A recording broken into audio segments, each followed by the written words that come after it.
Magandang araw po sa ating lahat. Ako po si Rachel, 33 years old. Address.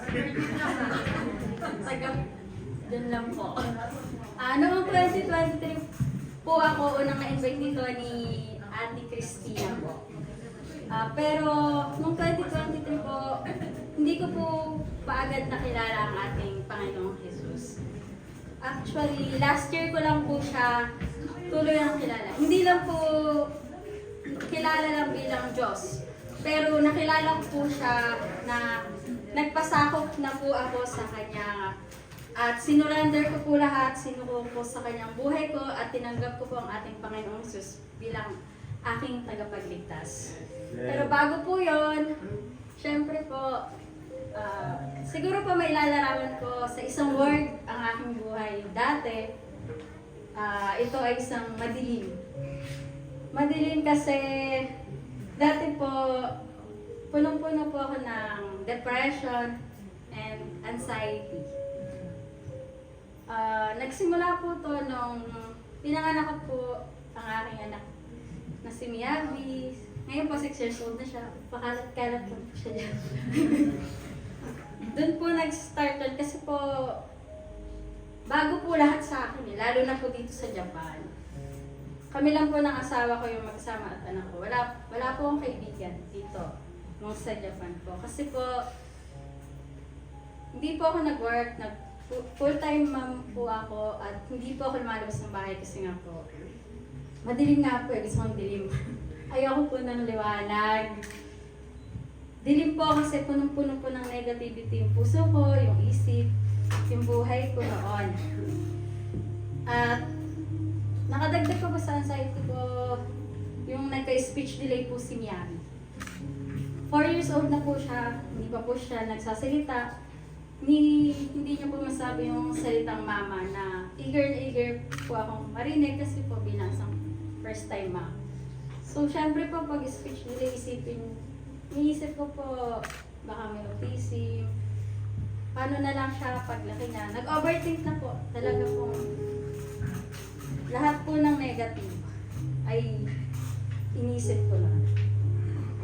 Dumating po sa point, syempre po pag may anxiety ka, wala na po eh. Isipin mo po, gusto mo na pong mawala.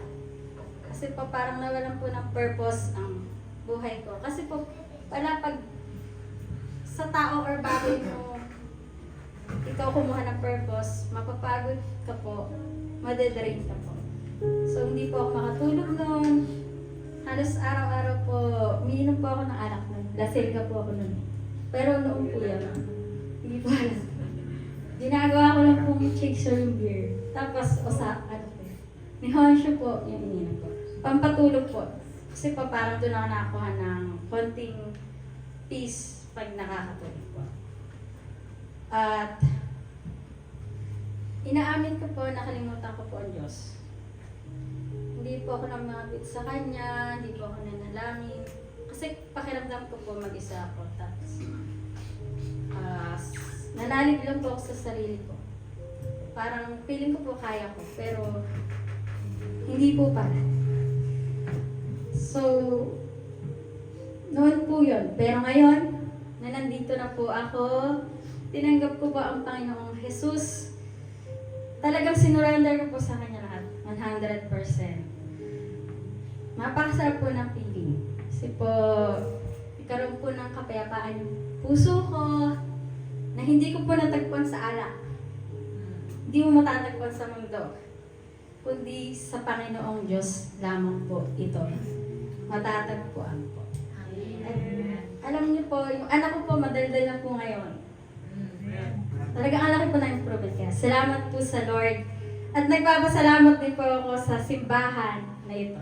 PBC, si Japan, sa mga tao po dito, ating mga pastors, leader, patira, dahil malaki po ang naging tulong nila para gabayan kaming mag-ina. Dahil hindi ko lang po kaya mag-isa. Tsaka po, sila po yung naging answered prayer ko sa mga panalangin ko sa Panginoon. Kasi po, ang Panginoon po, hindi naman po sumasagot direkta. Hindi niya mo tayo kinakasderte. Gumagamit po siya ng tao para sa mga panalangin. Maging sagot sa ating mga panalangin. Meron lang po akong pangwakas na verse.